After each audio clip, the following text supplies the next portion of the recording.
भगवान ऐसे बनाओ या टेढ़े में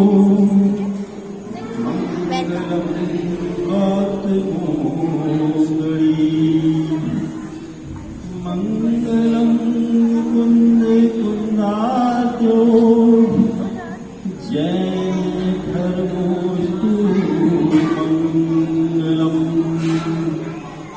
बोलो महावीर भगवान की जय, जिनवाणी माता की जय, उत्तम सत्य धर्म की जय।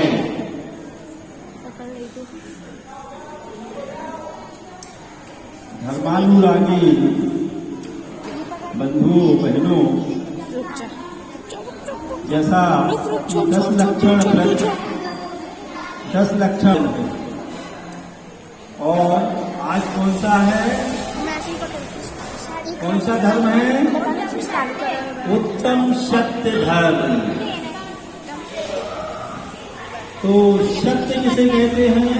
सही सही, नहीं सच, सच, सब कुछ जैसा देखा जाए, जैसा सुना जाए, उसे वैसा ही व्यक्त करना, वैसा ही वचनों से कहना, इसे हम सत्य कहते हैं। परंतु सत्य वचन और सत्य धर्म दोनों में बड़ा अंतर है। जरूरी नहीं है कि जो हमने सत्य वचन कहे हैं वह सत्य धर्म ही हो। सत्य धर्म की जो परिभाषा है वो ये है कि वे वचन जो हित मित प्रिय हो, कैसे हो? हितकारी हो, दूसरों के कल्याण के लिए हितकारी हो। दूसरी चीज मित हो, मतलब मीठे हो। और तीसरी चीज है कि जिससे वचन कहे जा रहे हैं उसे वचन प्रिय हो।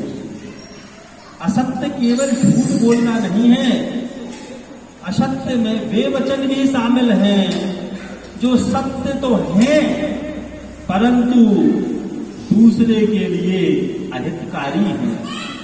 भगवान महावीर ने कहा, एक बार किसी ने पूछा सत्य, तो उन्होंने एक उदाहरण दिया कि यदि भगवान महावीर किसी चौराहे पर बैठे हों और कोई हिरण जान बचा के भागता हुआ दाहिनी ओर भाग जाए और पीछे पीछे शिकारी आए और वो यदि पूछे कि बताओ साधु महाराज, हिरण कहाँ गया, किस दिशा में गया? यदि आपने सत्य बोल दिया तो उस समय वह सत्य उस प्राणी के ऊपर घातक होगा। तो आपके सत्य से एक प्राणी का घात होगा।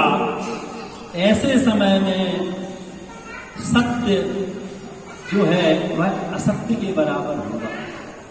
इसीलिए सत्य में कहा है कि जो हितकारी हो, दूसरे के लिए पर और स्व दोनों के लिए हितकारी हो, केवल पर के लिए नहीं, क्योंकि पर के लिए तो अहितकारी हो ही गया वो सत्य, परंतु स्वयं के लिए भी अहितकारी हो गया, क्योंकि हमने एक सत्य बोलकर एक जीव की हिंसा की।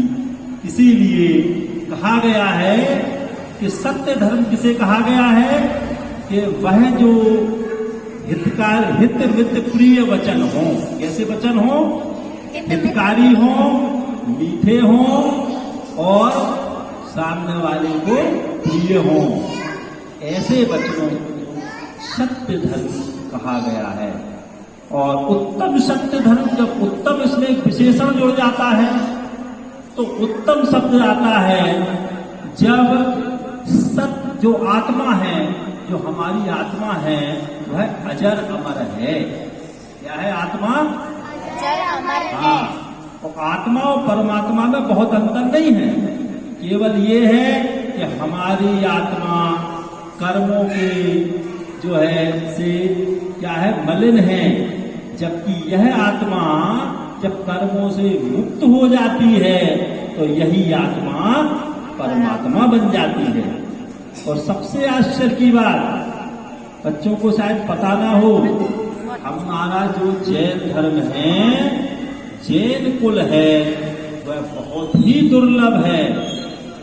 अन्य धर्मों से लोग तुलना जरूर करते हैं, परंतु याद रखना, दुनिया का कोई शादी धर्म आपको भगवान बनने की कला नहीं सिखाता। सब कहते हैं आप भक्त बनिए, भगवान तो एक ही है।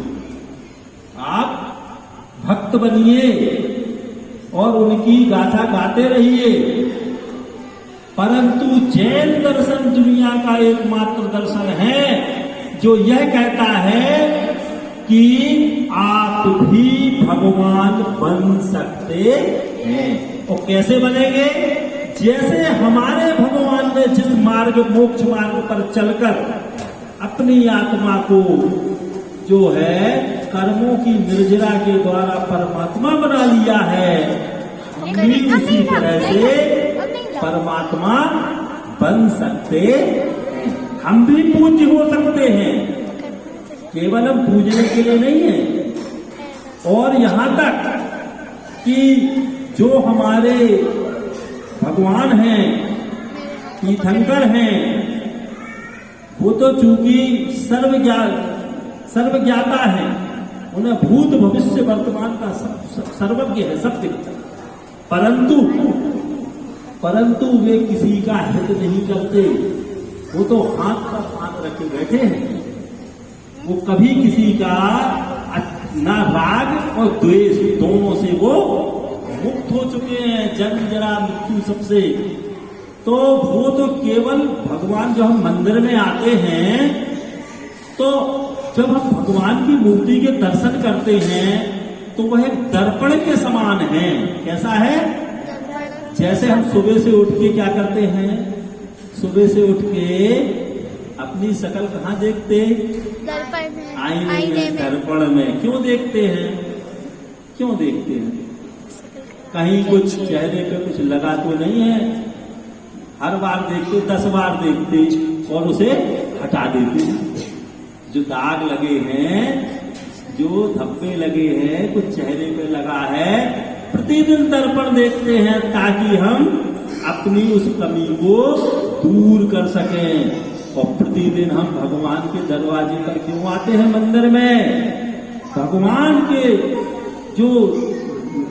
की जो मूर्ति है उसे हम दर्पण के समान मानते हैं। और बार बार रोज रोज हम क्या करते हैं? तुलना करते हैं कि हे भगवान, आपने जिस तरह से कर्मों की निर्जरा करके परमात्मा बन गए हैं, मैं भी अपने कर्मों से मुक्त हो जाऊं, दोषों को दूर कर सकूं, मैं भी उस मोक्ष मार्ग पर चल सकूं, ताकि मैं भी परमात्मा बन जाऊं। दर्शन का ये मूल मंत्र है हमारा। हम दर्शन इसलिए करने नहीं आते, हम इतने स्वार्थी नहीं हैं कि छोटी छोटी भगवान हमें पास करा देना, हमारा जो काम हो जाए, अच्छा धंधा चल जाए, आज अच्छा काम हो जाए, भगवान आज हमारे टेंशन दूर हो जाए। हम इतने क्षुद्र स्वार्थ के लिए मंदिर नहीं आते, क्योंकि जो हमारे कर्म हैं उसका फल तो हमें भोगना ही है, परंतु मन में जो भाव हैं वो परमात्मा बनने के भाव होते हैं। तब हम मंदिर में दर्पण की भांति प्रतिदिन अपने आप को परमात्मा से तुलना करते हैं और अपने दोषों को दूर करने का प्रयास करते हैं। एक दूसरी बात और बहुत अच्छी है इसमें भी मैं बताऊं कि हमें जैन है, कौन है? हमें यह जैन कुल मिला, बहुत दुर्लभ कुल है।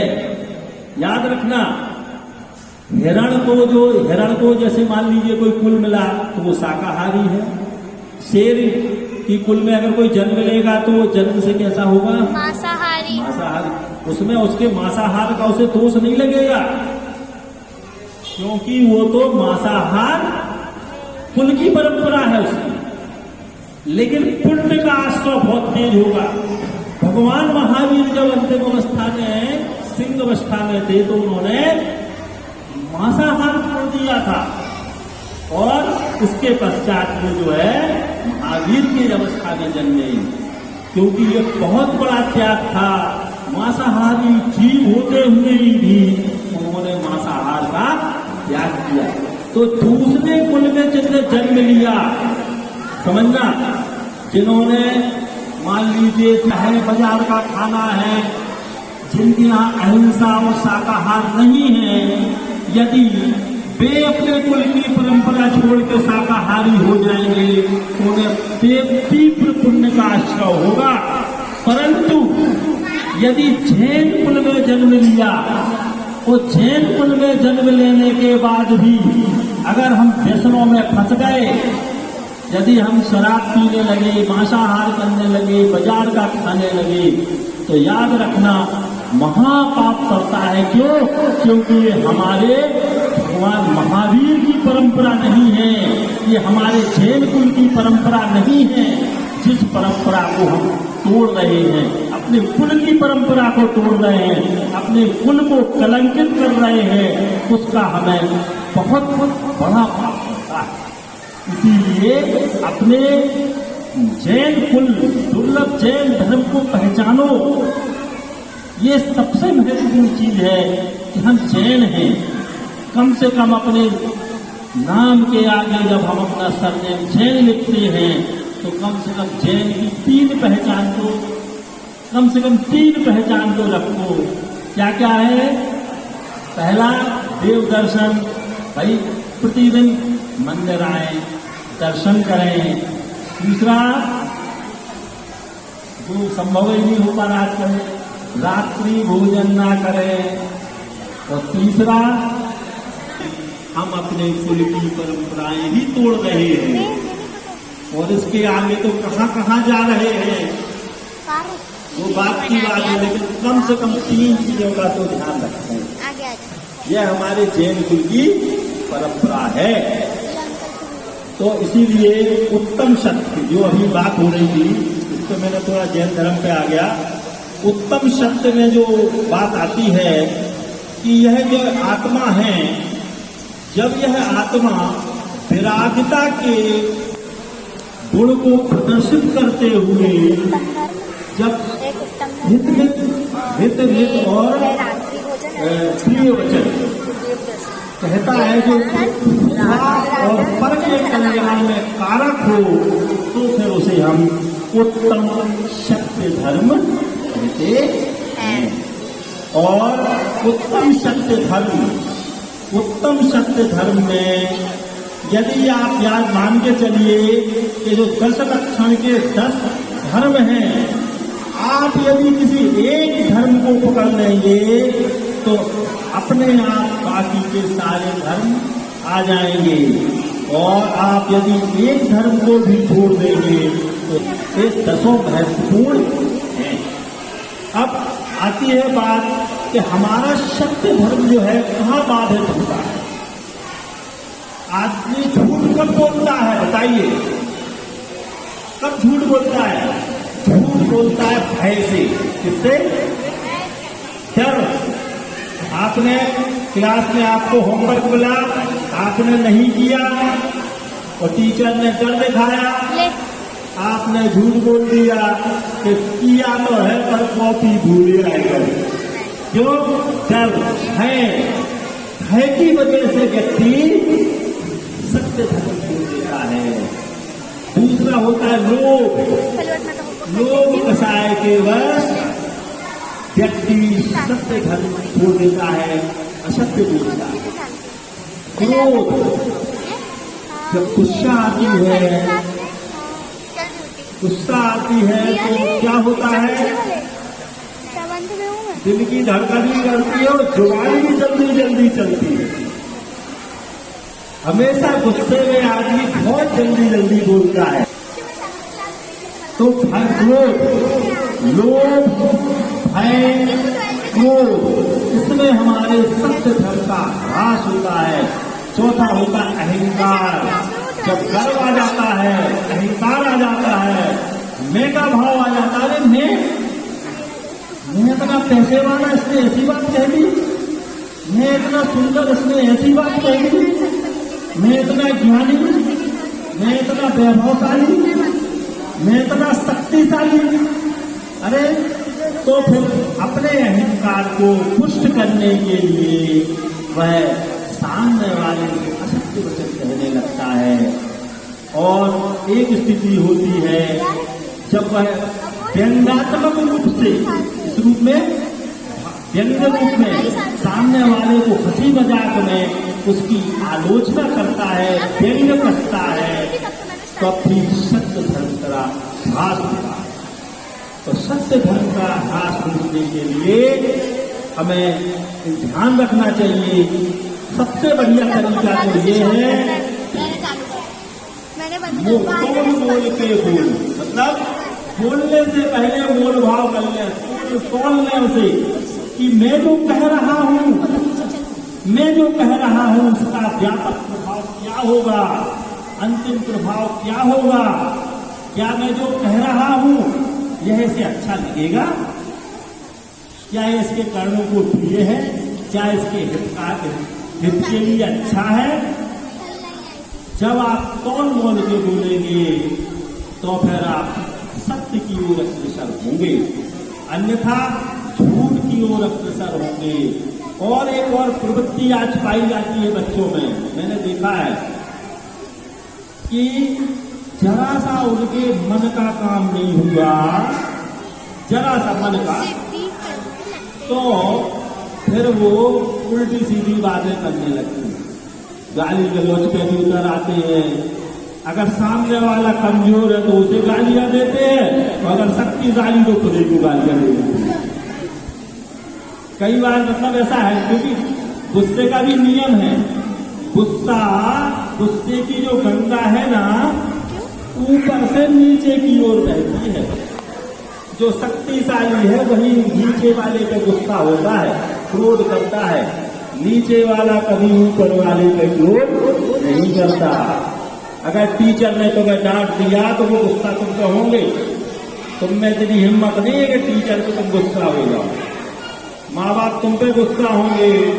अब पिताजी जो है दुकान में किसी से उलझ के आए, उनने गुस्सा निकाला पत्नी पे, पत्नी ने, अब बेचारी क्या करे, उनसे तो कह नहीं सकती, उसने बच्चे में तो सूट के दिए, क्योंकि बच्चे छोटे हैं, तो बच्चे को गुस्सा आई तो उसने छोटे वाले में रगड़ के दिया। छोटे वाला क्या करे, उसने जो है पस्ता फेंक दिया, अब वो नीचे में निकाल देगा गुस्सा, क्या करेगा। तो गुस्से का असर ऊपर से नीचे चलता है, नीचे से ऊपर नहीं चलता गुस्सा। तो इसीलिए क्रोध को रोकना बहुत जरूरी है। और जब हम क्रोध को रोक पाए तो तभी जो है सत्य धर्म का पालन हो सकता है। किसी पे व्यंग्य ना कसे, व्यंग्य कसना, आपको मालूम है लोभ के बस जो है, जिसको कहते हैं ना, सीता जी को लोभ आ गया था उस स्वर्ण में मृग को देखकर। क्या आ गया था? लालच आ गया था। इसीलिए उन्होंने उस लालच बस, लोभ बस रामचंद्र जी से कहा कि मुझे वो सोने का मृग चाहिए, और बस वहीं से उस लोभ के बसे पूरी रामायण के रावण और राम का युद्ध हुआ। क्यों हुआ? लोभ के मूल में जाएंगे तो लोभ है। यदि महाभारत की बात करेंगे तो वो अहंकार की जो व्यंग्यात्मक शैली थी द्रौपदी की, अहंकार भी था कि देखो मेरा इंद्रप्रस्थ, अरे तेरे पास क्या, वो जल में गिर गया दुर्योधन, तो फिर व्यंग्य कस दिया, और उस व्यंग्य की वजह से सारी महाभारत चल गई। कौरव, राम और पांडव लड़ गए, कौरव निपट गए।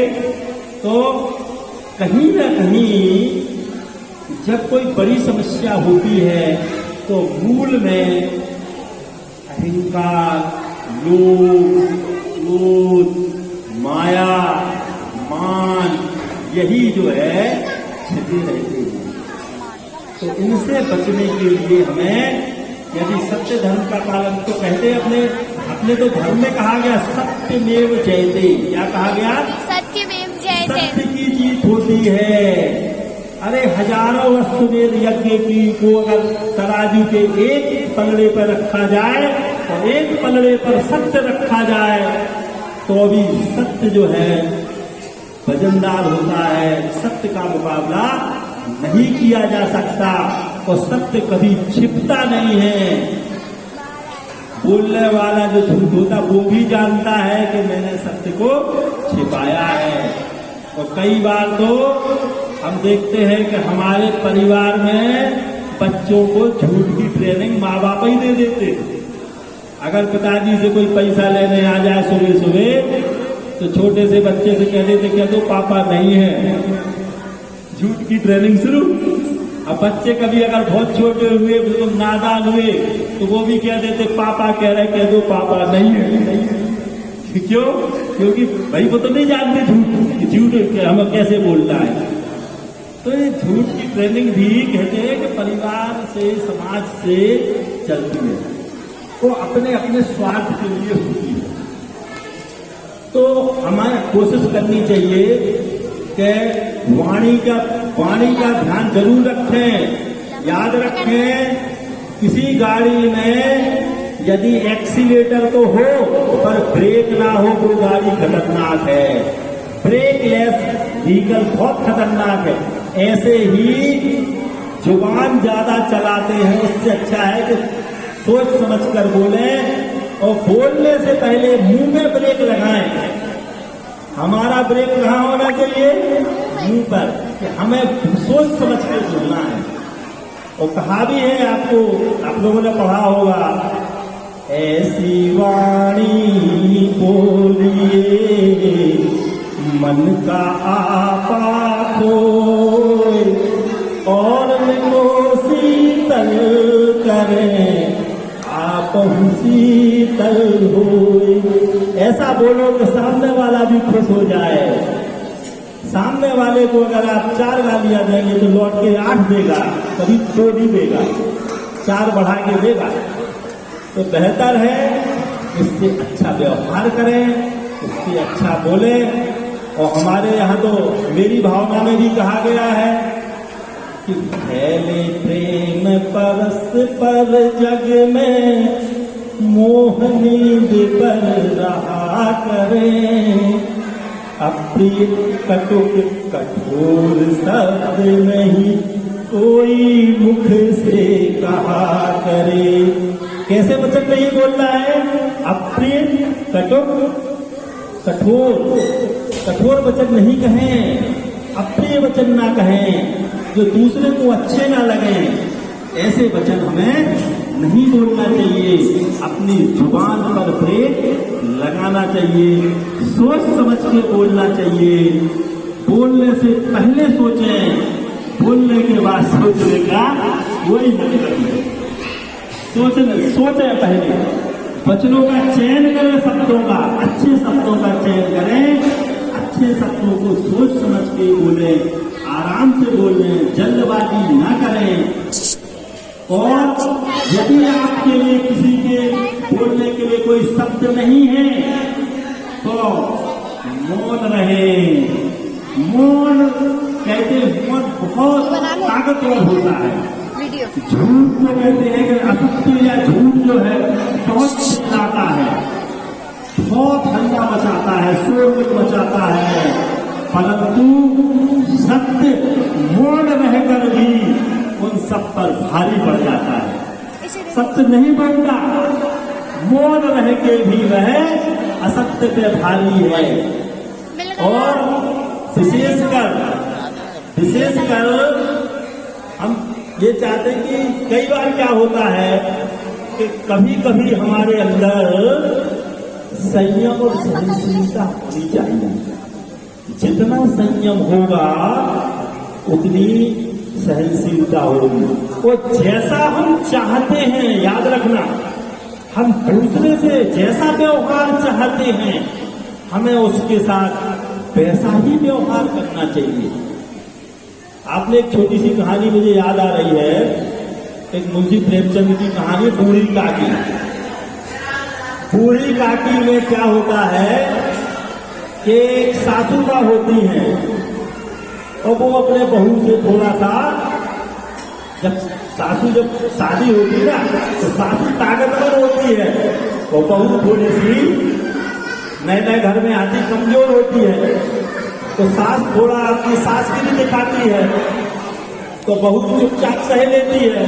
और जब बहू का मौका लगता है, धीरे धीरे सास पूरी हो जाती है, तो फिर वो अपनी भड़ास भी निकालती है।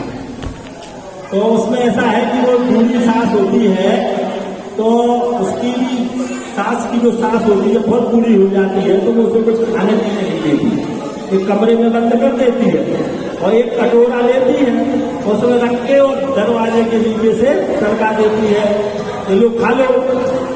अब वो जब उसकी बूढ़ी दादी खत्म हो जाती है, तो वो छोटा सा बच्चा होता है वो देखता रहता है। क्या करता है वो बच्चा?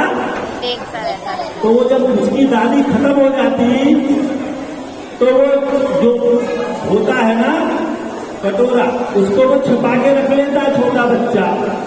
तो उसकी माँ पूछती वो कहाँ गया? तो बोला मैंने रख लिया। बोले क्यों? बोले तुम्हारे काम आएगा। किसके काम आएगा? तुम्हारे काम आएगा। जब मेरी शादी होगी तो जैसा मैंने देखा कि तुमने अपनी सास के साथ व्यवहार किया, छोटा सा बच्चा तो समझ जाता कि ऐसा करना पड़ता व्यवहार। तो ये क्या है, इसीलिए कहा जाता है समाज में, जैन समाज में भी, कि हमेशा बहुओं को बेटियों की तरह प्यार करो, ताकि जब आपका बुढ़ापा आए तो बेटी के समान आपकी सेवा करे। जब आप बेटी जैसा उसे प्यार देंगे, लौट के आपको वही मिलेगा जो आपने दिया है। दुनिया का नियम है, लौट के वही आता है जो हम दे जाते हैं। तो उसकी वजह है, इसीलिए हम कहते हैं आजकल तो और समस्या हो गई। आजकल क्या हो गया कि सासुओं का चलन खत्म हो गया, बहुओं का शुरू हो गया। तो ये इस पीढ़ी की सास है, उनको बड़ा टेंशन है कि जब हम बहू थे तो हमने बहुत झेला सास को, तो जब हमारा मौका आया तो जब बहू ने ताकतवर हो गई, तो उनके मन में भी फ्रस्ट्रेशन है। तो ऐसा नहीं होना चाहिए। हम ऐसा मानते हैं कि हमेशा अच्छा व्यवहार करें, अच्छे वचन बोलें। यदि आपकी समय में आवश्यकता की नहीं भी हो रही है, तब भी वचनों को संयमित रूप से संभल कर बोले, क्योंकि इनका व्यापक परिणाम होता है। ये कहे हुए वचन कभी समाप्त नहीं होते। वैज्ञानिकों ने सिद्ध कह दिए, कर दिया। उन्होंने कहा कि जो रामायण काल और महाभारत काल के, महावीर काल के जो वचन कहे गए थे, वे ध्वनियां आज भी अंतरिक्ष में रिकॉर्डेड हैं। जैसे हम बोल रहे हैं कोई रिकॉर्डिंग कर रहा है, वो वचन खत्म नहीं हुए।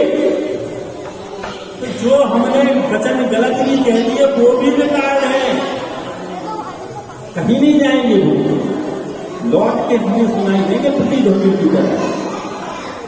तो बोलते समय वाणी संयम बहुत जरूरी है, इतना जरूरी वाणी संयम है। और झूठ जो बोलता है, याद रखना, वह कभी भी विश्वास का पात्र नहीं होता।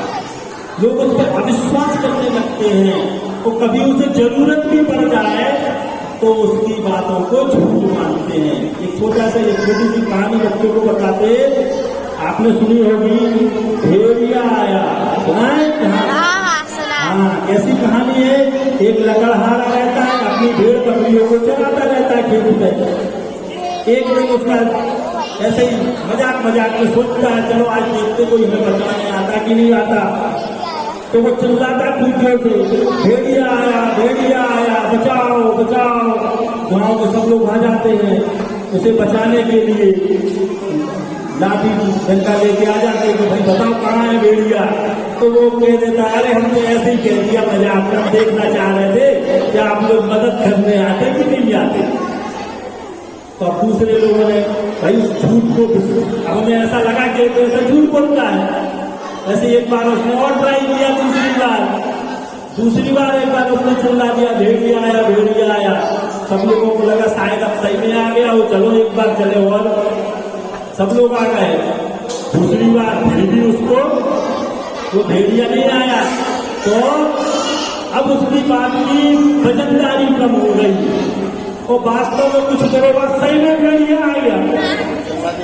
अब वो फिर चिल्लाया, अब कोई घर से बाहर नहीं आया। बोले अरे तो उसकी बात की कोई वजनदारी नहीं, झूठ बोलता रहता, तो परेशान करता, मजाक करता, हम जाएंगे बाद में हंसेगा और भेड़िया उसको खाता।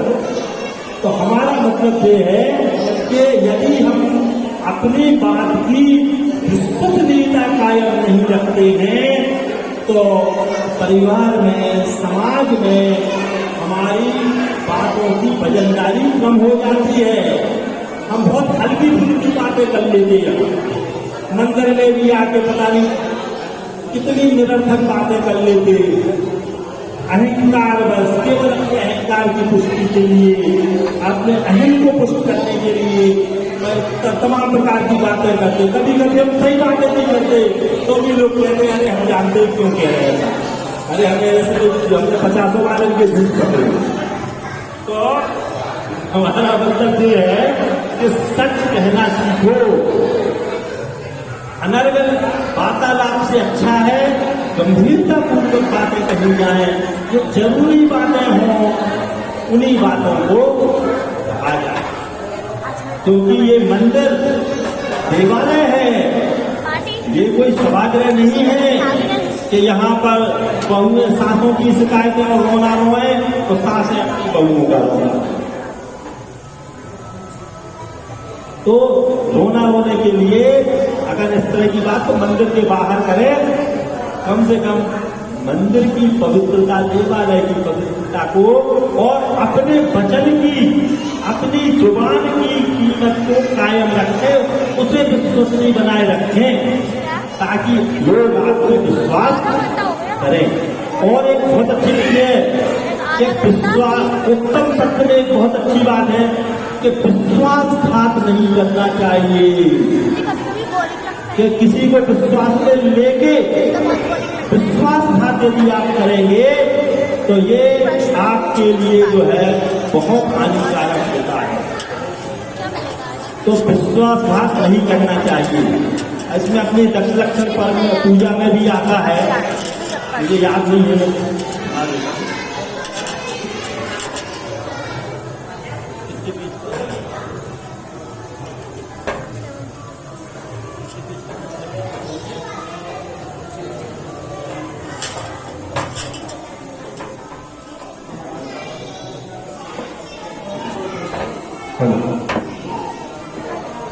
इसमें उत्तम सत्य धर्म के लिए कहा गया है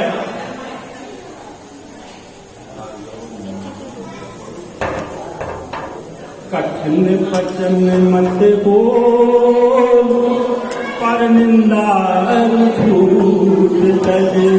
कठिन वचन मत बोले और पर निंदा ना करें। क्या ना करें? पर निंदा। ये भी झूठ की श्रेणी में आता है। झूठ तज, झूठ को त्यागे। साच जवाहर खोल, सतवादी जग में सुखी। उत्तम सत्य व्रत पालिए, मतलब उत्तम सत्य व्रत का पालन करना चाहिए। उत्तम व्रत क्या है? सत्य व्रत, उसका पालन करें। पर विश्वासघात नहीं कीजिए, और कभी भी विश्वासघात नहीं करना चाहिए। तिहायत पुरुष साचे को गरब सब दीजिए। मुनिराज श्रावक की प्रतिष्ठा साच गुणलक दीजिए। ऐसा भी कहा है कि जो सत्य बोलता है उसका सम्मान होता है, उसकी प्रतिष्ठा होती है। और यहाँ तक भी कहा है कि श्रावक और मुनिराज की प्रतिष्ठा को भी कि कैसे उसके गुण दोष के आधार पर उसको परखना चाहिए। जैन धर्म में सबसे बड़ी बात है, आप देखिए कि मुनिराज श्रावक को परखते हैं और श्रावक मुनिराज के गुणों को परखते, क्योंकि जैन धर्म गुणों पर आधारित है। यहाँ व्यक्ति पूजा नहीं है, यहाँ गुणों की पूजा है। और गुण जिस व्यक्ति में होते हुए व्यक्ति अपने आप पूजनीय हो जाता है। जैसे सोने की कीमत है, कांच की नहीं। किसकी कीमत है? सोने की। लेकिन कांच के पीछे सोना रख दिया जाए तो कांच भी सोने की तरह चमकने लगता है। कांच का अपना स्वरूप नहीं दिखता, फिर कांच कैसा दिखता? फिर सोने की तरह है। तो कांच की भी वैल्यू बढ़ जाती है, जबकि वास्तव में कीमत किसकी है? सोने की। तो गुणों की कीमत है सोने की तरह, व्यक्ति की कीमत नहीं है। लेकिन जिस व्यक्ति में अच्छे गुण होते हैं वह व्यक्ति भी पूजनीय हो जाता है।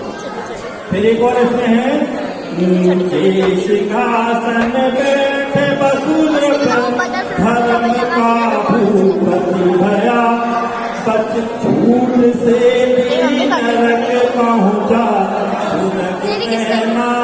गया। इसके पीछे कहानी है बसु, राजा बसु की कहानी। किसी को मालूम है? बच्चों को नहीं पता? एक छोटे शॉर्ट में बता देते हैं कि एक जो है नारद थे और एक पर्वत थे और जो है एक बसु, नृप बसु थे। हाँ, तीन लोग वो राजा नृप थे। हुआ क्या कि पर्वत जो है गुरुकुल में पढ़ा रहा था, तो उसने पढ़ा, तो उसी समय नारद आ गए। तो वो क्या पढ़ा रहे थे? अज शब्द का उन्होंने अर्थ पढ़ाया। अज माने बकरा। क्या पढ़ा दिया? अज माने बकरा। तो अज का तो हम क्या करते हैं, जबकि नारद जी बोले कि अज का मतलब होता है आधज्जा, अर्थात जो जन्म डाले, अर्थात चावल। क्योंकि अपन चावल को चढ़ाते मंदिर में, तो चढ़ाते हैं हम, इसलिए चढ़ाते हैं कि इन चावलों में से धान का छिलका रख देते। यदि धान को जमीन में बोया जाए तो वो पुनः पैदा हो जाता है, जबकि चावल पुनः जन्म नहीं लेता।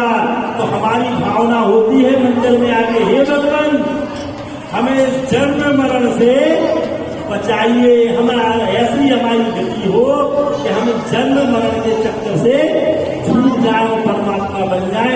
इसीलिए हम चावल मंदिर में लेकर आते हैं। पूजा में जो अर्घ बनाते सब तो जैसे चावल लेते ना, तो अज का अर्थ था क्या? पुराना चावल, छिलका उतरा हुआ चावल, जो जिसका जो पुण्य डाले। और उन्होंने क्या पढ़ा दिया पर्वत जी ने? क्या अज माने बकरा। तो इससे क्या हुआ?